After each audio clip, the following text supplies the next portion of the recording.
Hear ye, hear ye. We have a sweet proclamation to make. We are going to take a step back in time to colonial charm with some handcrafted ice cream. Let's head inside. Hi, Shane. This place looks amazing.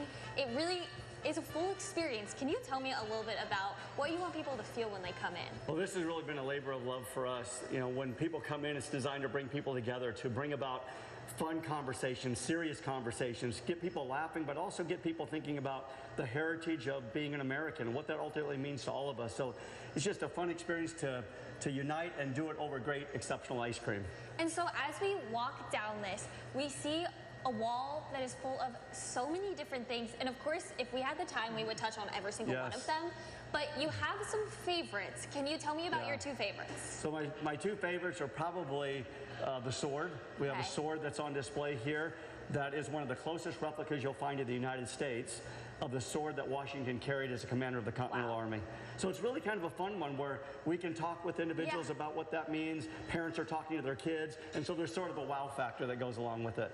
And then you have one other one. The other one it's called Melted Majesty. When on June 9th, 1776, they had read the Declaration of Independence to the brigade of the Continental Army in New York. And after that, they went down to Bowling Green, Lower Manhattan, and tore down the statue of King George. And by the way, from that, they melted down the statue and created 42,088 musket balls that would be used against the British. So it's kind of a fun one on display, yes. And so there are so many of these niche little things all around.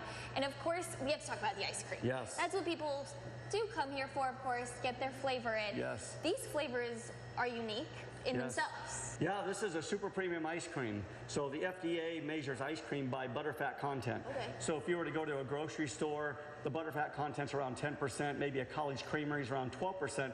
Ours is in excess of 16%. Wow. So it's just a really high quality ice cream, very creamy, and it's some of the best ice cream you'll ever have. And they have very special names. Yes, all of the ice cream are named after historical heroes. So we have Thomas Jefferson's Declaration of Cookie Dough, or Patrick Henry's Give Me Chocolate or Give Me Death.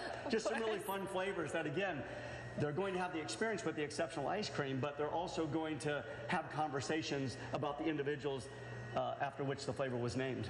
That is so amazing. And so up here in front of us, we have some of the different ways that you can enjoy this ice cream. Of course, you can get your normal 1 to 3 scoops, but there are some other special ways. Can you walk me through them? Yeah, so here you just have this is a shake named after General Sumter, who he was legendary in the Revolutionary War, and so this is an orange dreamsicle, really popular with the kids. And then you have the mint chocolate truffle named after John Hancock. Okay. Of course, big revolutionary, really helped get the American experiment going. And then this is a cookies and cream. And amazing cookies and cream there. This is one of our sundaes right here that has the cookies and cream along with Paul Revere's Midnight Ride. So a lot of cookies and all kinds of fun stuff mixed in there. And then this has really been fun. I know we're in Arizona, but this is a drinking chocolate. The drinking chocolate, of course, like everything in here has an ode back to the American Revolution. Can you tell me briefly about the history of the drinking chocolate? Yeah, so when you look at the Revolutionary era, how did the soldiers feed themselves? Well, you know, they ate food, but they also had things where they enjoyed themselves along the way. And this is one of those things where they didn't have powder they were throwing in and mixing it with water. They were melting down chocolate. Wow. And so we took a recipe that was found during that Revolutionary era and adopted it in some modern terms to allow people to experience some semblance of what it might have been like to have been a Continental soldier. Wow, that is so amazing. And if someone wants to come down here and experience this for themselves, where are you guys located? So we're at 2560 West Chandler Boulevard in Chandler, Arizona. And come on down. Lots of, it's busy, it's fun, it's exciting, and we just love how people are coming together and we're uniting together on a cause around great ice cream. Well, thank you so much, and as always, you can head to the CW7az.com for more information, and I'm going to get to learn more about history from this history buff.